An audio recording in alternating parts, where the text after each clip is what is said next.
Hello, everyone, and welcome to the Hope Discovered podcast. My name is Bill. This episode is part of an annual effort to present the overall status of CommQuest Services by reviewing and analyzing numerous departments and categories of data within the agency.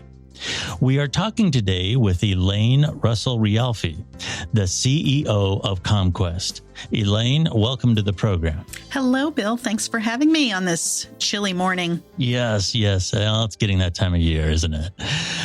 Let's start with a big picture point of view.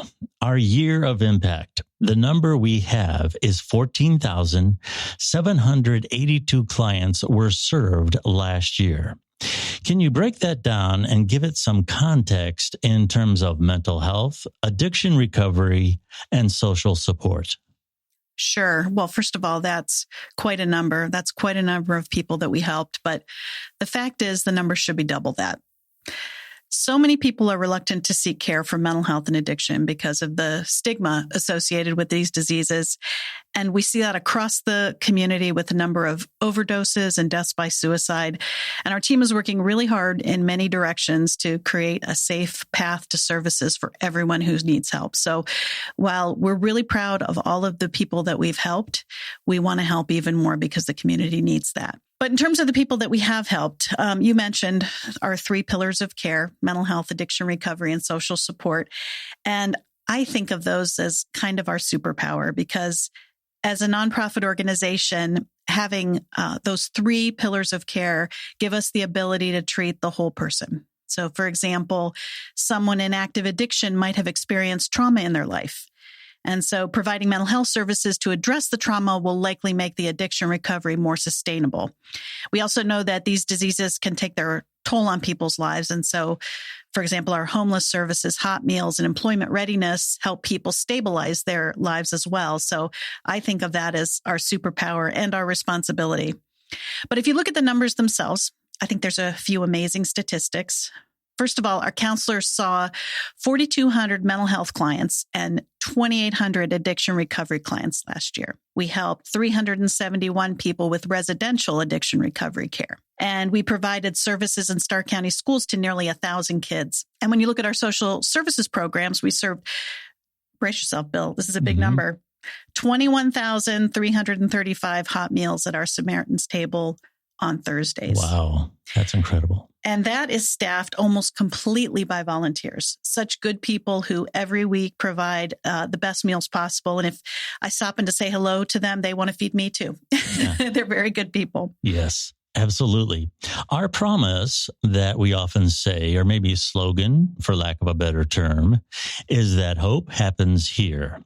This concept is implemented in terms of our vision, our mission, and our values. Can you briefly describe how these layers kind of fold together so that in the context of our interview today, and as we're shaping this, we can understand the framework that CommQuest is operating within? Absolutely. It is absolutely our promise that hope happens here.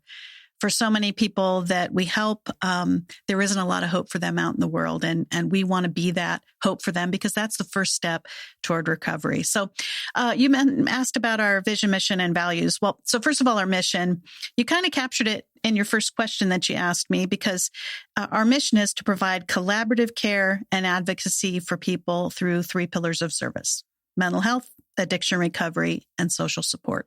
That's the very basics of what we do every day to help people.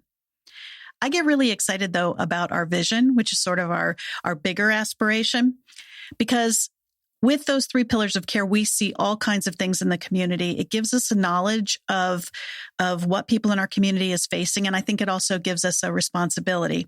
And so our vision is to build a safe and welcoming community in which people with social, emotional, and addiction issues survive and live their best lives.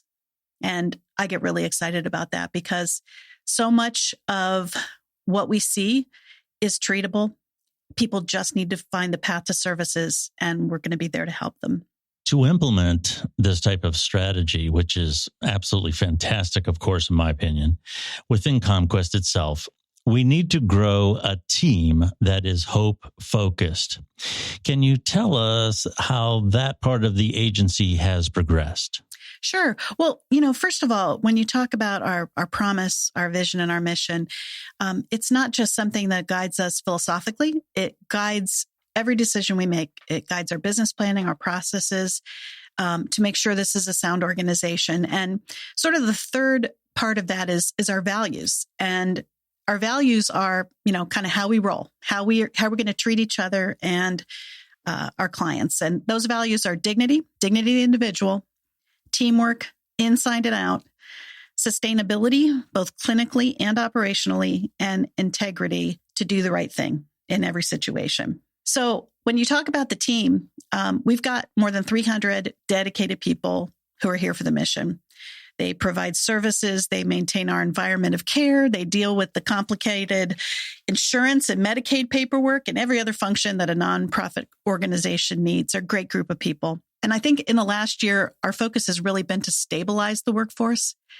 Anybody who's listening and working out in the world right now has probably seen all the workforce challenges that every industry is facing. And so we really put a lot of time and effort into reducing attrition of good employees by really engaging people in the future of the organization.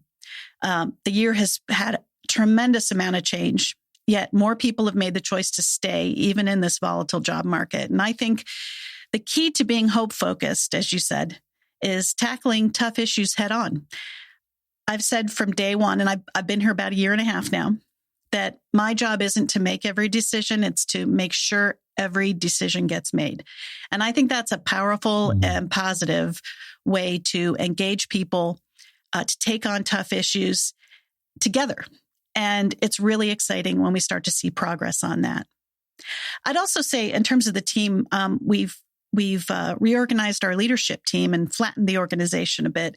And at all levels of the organization, we've just got some great talent, great people who choose to work in community behavioral health and are really dedicated to the mission. We just hired a new addiction medicine medical director in the summer of 2022, Dr. Ashley Martin, and she's really transforming our medical services.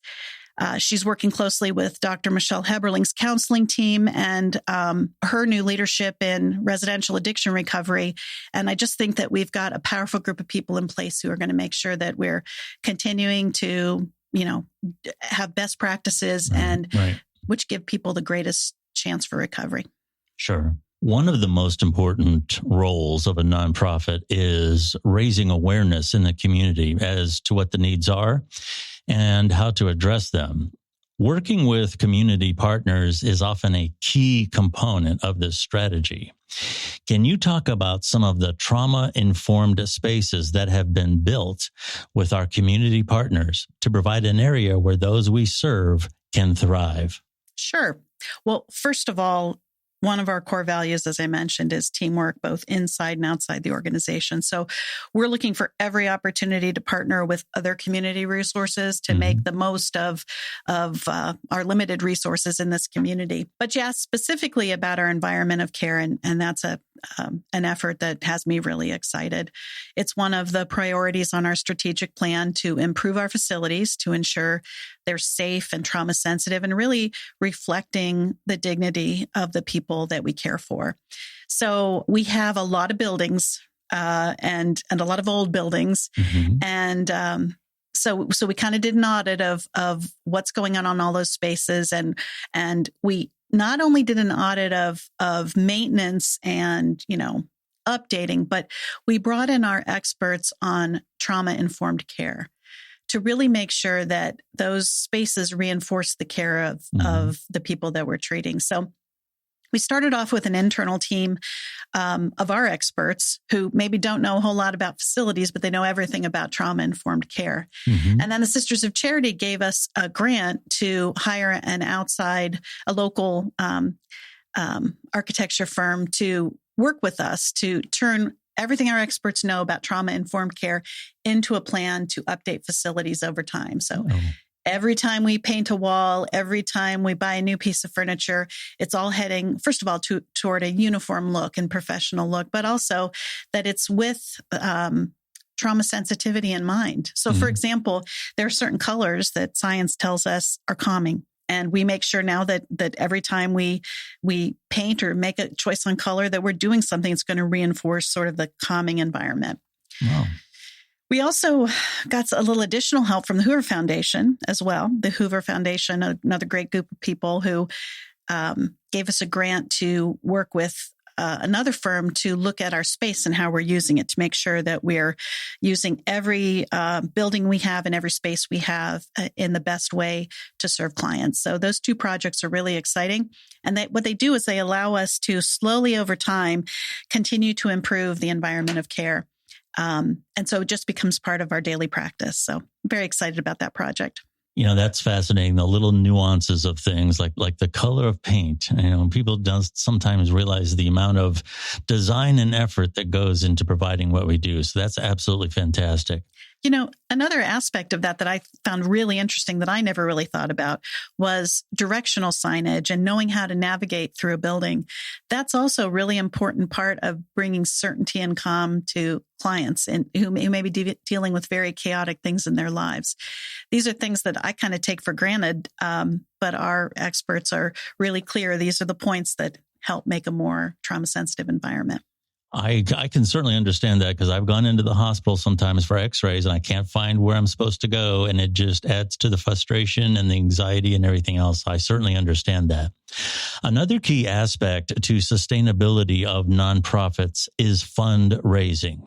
It seems as though this past year was a good year, especially considering in the wake of the lockdowns and everything else that happened in the previous years. How would you describe the fundraising efforts of the past year? Well, we have so many good people in this community, individuals, foundations, companies, and their generosity really makes the mission happen. As an organization, this is kind of a tough business that we're in. We treat some of the most vulnerable people. And while our clinical services, about 80% are under Medicaid reimbursement, many of our services rely on donations only to operate. And so we're doing everything we can to run efficiently to make the most of our resources. But the fact is we have to rely on the generosity of the community to really take care of people. And as you said, the pandemic brought a lot of uncertainty, and that's really difficult for nonprofit organizations like us and our fundraising. At the very time where our community needs us the most, the individual donations may not be as readily available. So we're just trying to tell the story of what we do, tell the impact that we can make in someone's life if they just find their way to service with us. And I find that as we tell the stories of the impact we're making, people are willing to support that. Sure. An effort to be continually improving our efficiency to make the most of what we have is always important. What have been some of the key things that have been improved upon in regard to sustainable results for both the clients we serve and CommQuest itself? Well, it's an interesting question because, the providers that we have, the counselors, the nurse practitioners, the doctors, they all provide outstanding client care. And so when we look for ways to improve the client experience, it's often in all of the systems around those people that support them. So probably the biggest thing we did this year is we restructured all of our client scheduling. When somebody, especially for that first appointment, decides to go and see a counselor, in the moment that they make the appointment, they're ready. Right. And if it takes a day, 2 days, a week to get in, they may lose that feeling that they want to follow through on that. And in fact, for new appointments, we would have a 50 to 60% no-show rate. That's how significant that issue is. And so one of the things we did was we followed national practices to restructure scheduling. So the first thing we did was we made all of our first appointments, those first assessments, walk-in. Same day access. So people can come into any of our offices during, given hours, and they can see a counselor on the spot. When you feel like you want help and you walk in, you get help. It's a huge change. It was a huge change in our processes, and it took a lot as a business to kind of implement. But boy, we really see good results from that. And sort of the second part of that was then going to centralized scheduling for our subsequent follow-up appointments. So a counselor would make their own follow-up appointments with a client. And if, a client canceled while they were in another appointment, the staff would have to wait for the counselor to get out of the appointment and, reschedule. Yeah. Well, that doesn't make any sense with how scarce counselor resources are in this community, in this state, in this country. We need our counselors counseling. And so now our office staff is doing all the scheduling. So those are simple things, but they're really foundational and are a big change for us. And those are the things that help us operate more efficiently, see more people, and help more people. Absolutely. Let me ask you to close out our discussion today by asking you, not only in terms of CommQuest, which is obviously what we're talking about here today, but for the community at large, what would be your message of hope for the coming year? Well, the first thing I'd say is that we're here. If life is difficult and you think that people don't understand what you're going through, you just need to know that this team of incredible people do understand. They have the skills and resources to make a difference in your life. They walk the journey with you. They offer the support that can change your life. So the most important message of hope I could offer is that help is available, and you can just reach out to us because hope happens here every single day. Fantastic message. Thank you so much for coming on the program today and giving everyone this update. We have been speaking to Elaine Russell Reolfi, who is the CEO of CommQuest. Thank you so much, Elaine. Thank you, Bill. Nice talking to you. It's nice talking to you. You have been listening to the Hope Discovered podcast by CommQuest. For more information about CommQuest, I would like to direct you to CommQuest.org. And once again, that's CommQuest.org. Thank you very much for listening to the Hope Discovered podcast. Have a great day.